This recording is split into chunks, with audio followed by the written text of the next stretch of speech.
जय हिंद मेरे प्यारे दोस्तों, कैसे हैं आप लोग। उम्मीद करता हूँ आप लोग बहुत बेहतरीन होंगे। स्वागत है आप लोगों को हमारे चैनल पर। ठीक है।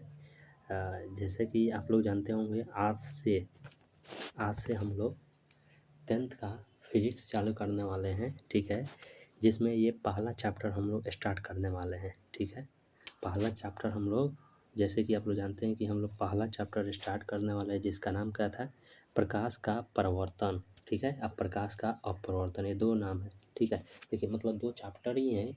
हम दोनों चैप्टर को एक साथ में ही पढ़ाने वाले हैं। जैसे कि प्रकाश का परावर्तन और प्रकाश का अपवर्तन, दोनों को साथ में हम पढ़ाएंगे।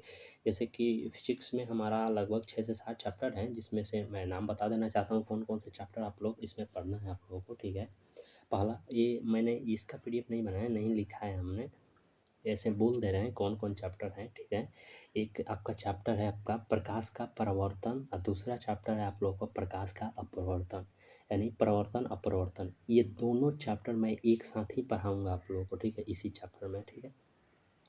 दूसरा आप लोग का चैप्टर का नाम है मानव नेत्र तथा रंग बिरंगा संसार। उसके बाद तीसरा आप लोग का चैप्टर का नाम है विद्युत धारा। चौथा आपका चैप्टर का नाम है विद्युत धारा का चुंबकीय प्रभाव। पांचवा का नाम है ऊर्जा का स्रोत। छठा का नाम है हमारा पर्यावरण। और सातवां का नाम है प्राकृतिक संसाधन का प्रबंधन। ठीक है। जिसमें से हम इसमें आज पहला चैप्टर पढ़ने वाले हैं, कवर करने वाले हैं। ठीक है। तो क्या है, प्रकाश का प्रवर्तन। ठीक है। इसको हम इंग्लिश में क्या बोलते हैं, light of reflection and light of refraction. ठीक है। इसको हम इंग्लिश में बोलते हैं। ठीक है। अब देखिए, सबसे पहला क्वेश्चन यही पूछता है आप लोग से कि आखिर प्रकाश क्या है। जब हम लोग प्रकाश पढ़ रहे हैं तो प्रकाश के बारे में जानना जरूरी है कि आखिर प्रकाश है क्या भाई, बताओ। तो इसमें दो पॉइंट हमने लिखा है कि जो प्रकाश है ना, प्रकाश पहला ऊर्जा का एक स्रोत है। ये बहुत क्वेश्चन बहुत बार 10th क्लास में पूछा है ऑब्जेक्टिव में कि प्रकाश क्या है। प्रकाश क्या है, तो प्रकाश एक प्रकार का ऊर्जा का स्रोत है। और दूसरा, प्रकाश जो है विद्युत तरंगे है। ये ऑब्जेक्टिव में बहुत बार क्वेश्चन पूछा है, आप लोग देख लीजिएगा। ठीक है। यहाँ तक क्लियर है। ये दो क्वेश्चन आप लोग बता देंगे कि प्रकाश क्या है, तब प्रकाश एक विद्युत स्रोत है, मतलब ऊर्जा का स्रोत है। दूसरा विद्युत तरंगे है। ठीक है। उस पर से नेक्स्ट आइए, नेक्स्ट हम लोग पढ़ने वाले हैं ये प्रकाश विद्युत प्रक्रम। ठीक है। क्या आता है, प्रकाश विद्युत प्रक्रम। ठीक है। प्रकाश विद्युत प्रक्रम हम लोग ये पढ़ने वाले हैं। ठीक है। प्रकाश विद्युत प्रक्रम, तो इसका भी प्रकार होता है। इसका कितना प्रकार होता है आप लोग देख लो, तो इसका मुख्य तरीका से 7 प्रकार होता है। ठीक है। 7 प्रकार इसका होता है। ठीक है। 7 प्रकार होता है। कौन कौन सा प्रकार होता है आप लोग देख लीजिए। पहला इसका प्रकार होता है रेडियो तरंगे। ठीक है। रेडियो तरंगे होती है। ठीक है। इसका पहला प्रकार रेडियो तरंगे होती है। ठीक है। रेडियो तरंगे ये। और दूसरा इसका प्रकार होता है माइक्रो तरंगे। तीसरा इसका प्रकार होता है अवरक्त तरंगे। ठीक है। और चौथा इसका प्रकार होता है दृश्य तरंगे। पांचवा इसका होता है परावैज्ञानिक तरंगे। छठा इसका होता है एक्स तरंगे। सातवां इसका होता है गामा तरंगे। ठीक है। यहाँ तक क्लियर है। इतना होता है। ठीक है। कितना इसका प्रकार हो जाता है, 7 मुख्यतः तरह से इसका प्रकार हो जाता है। ठीक है। अब देखिए आगे क्या है हम लोग का, ये 7 थे। तो इसका ट्रिक भी हमने दिया है। ट्रिक आप लोग ये देख सकते हैं, रेडियो माइक्रो, माइक्रो थोड़ा गलत लिखा गया है, sorry. Radio micro, I love you, X X रो गम। ठीक है। ये ट्रिक है नॉर्मल, ये खैर आप लोग यहीं से ही याद कीजिएगा। देखिए अब इसमें से कौन कौन सा क्वेश्चन बनता है मैं बताता हूँ। इसमें से सबसे पहला, इस पे पहला वाला पर क्वेश्चन बन जाता है आप लोगों को। ठीक है।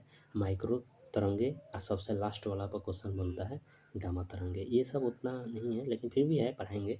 बट इस पे बहुत ज़्यादा क्वेश्चन पूछता है, पहला और सातवां। ठीक है। इस पे क्वेश्चन पूछता है। कैसे क्वेश्चन पूछता है, पूछता है कि देखिए, मैंने क्वेश्चन भी लिखा है, आंसर भी लिखा है। क्वेश्चन इस प्रकार पूछेगा कि सबसे ज़्यादा तरंग दैर्घ्य किसकी होती है। ठीक है। सबसे ज़्यादा तरंग दैर्घ्य किसकी होती है। ठीक है। तो सबसे ज़्यादा देखिए कैसे, या ऊपर कौन सा है, ऊपर है रेडियो तरंगे। रेडियो तरंगे सबसे ऊपर है ना, तो सबसे ऊपर रेडियो तरंगे, यानी सबसे अधिक तरंग दैर्घ्य किसकी होती है, रेडियो तरंगे की होती है। ठीक है। और उसके बाद पूछेगा सबसे कम, सबसे कम किसकी होती है? तो गामा तरंगे। गामा तरंगे सबसे नीचे है तो सबसे कम होगा। ठीक, क्लियर है? बस इसमें दो प्रकार का ही क्वेश्चन बनेगा। एक पूछेगा सबसे ज़्यादा तरंग दैर्घ्य किसकी होती है, एक पूछता है सबसे अधिक, एक सबसे अधिक एक सबसे कम। ये दो क्वेश्चन पूछता है। तो सबसे अधिक पूछेगा तक रेडियो तरंगे और सबसे कम पूछेगा तो गामा तरंगे। क्लियर है यहाँ तक? ठीक है, नेक्स्ट आगे बढ़े, बताइए लोग।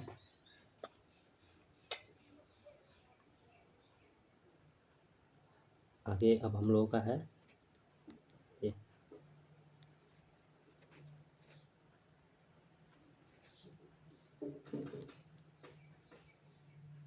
ठीक, आगे देखिए। आगे अब हम लोगों का है पहला, फिर से अब प्रकाश के बारे में। ठीक है, प्रकाश के बारे में हम फिर से पढ़ेंगे। ठीक है, प्रकाश के बारे में क्या है देखिए, प्रकाश के बारे में फिर से हम लोग चलते हैं एक बार फिर से। देखिए, एक तो हम यहाँ पे बताए थे कि प्रकाश क्या है, तो प्रकाश क्या है, ऊर्जा का है एक स्रोत है। और दूसरा क्या बताए थे, दूसरा बताए थे आपका विद्युत तरंगे है। ठीक ना, प्रकाश विद्युत तरंगे है। ये क्वेश्चन बहुत बार पूछता है।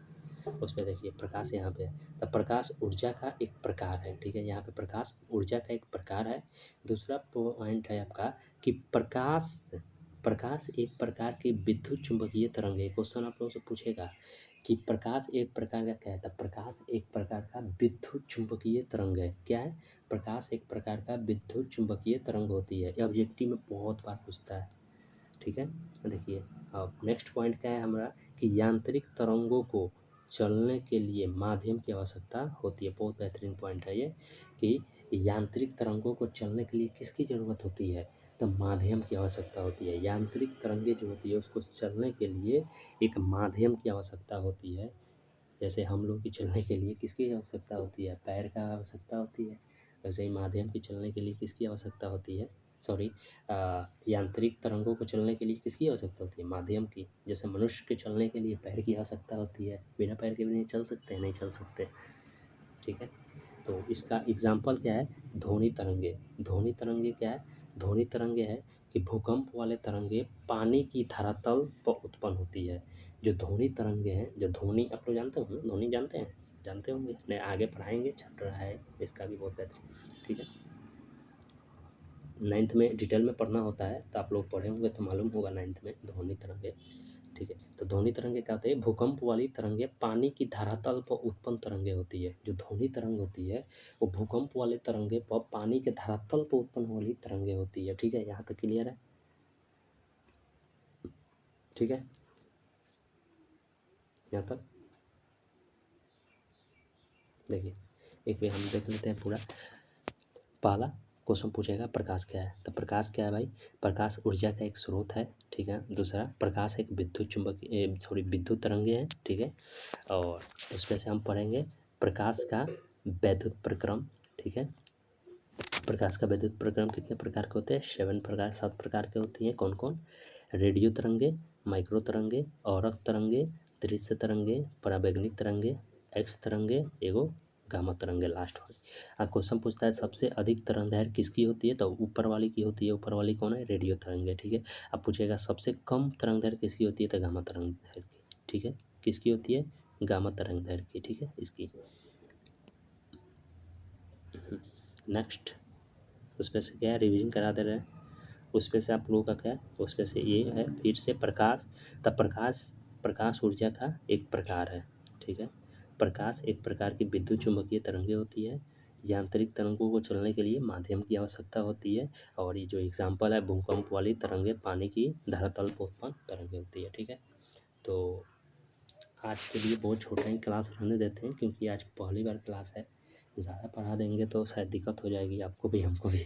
हमको तो नहीं होगा, हम तो पढ़ा ही देंगे, लेकिन आपको इतना का नोट्स आप लोग बना लीजिएगा। ठीक ना, और आप लोग चिंता मत कीजिए, मैं कोशिश करूँगा पूरा 9th 10th का साइंस पढ़ा देने के लिए।